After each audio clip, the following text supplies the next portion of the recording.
Hello, good morning. आज सगळ्यांना रंग उधळायचं होतं आणि मला रंगाची ॲलर्जी आहे. त्यामुळे मी आज गुपचूप घरामध्ये बसणार आहे. सगळ्या गोष्टी लेट होईल पण झाला नाही. काल होळीची पूजेला माझ्या मातोश्रींची इच्छा होती की मी साडी नेसावी, पण माझा डोळा होता पुरणपोळ्यांवर, त्यामुळे मला जमलं नव्हतं.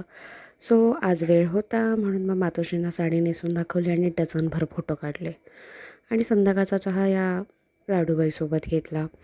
चहा पिताना असं ठरलं की मंचुरियन बनवूयात. मग त्यासाठी ही मला मस्का मारत होती, पण तिला कुठे माहिती मी अतिशहाणी येते.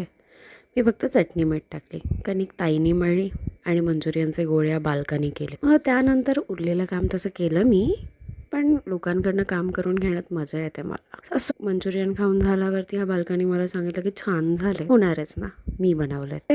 असंच ह्या सगळ्या गोंधळामध्ये माझी आजची सुट्टी गेली आणि खरंच छान गेली माझी आजची सुट्टी. आता झोपायची वेळ झाली आहे. So good night.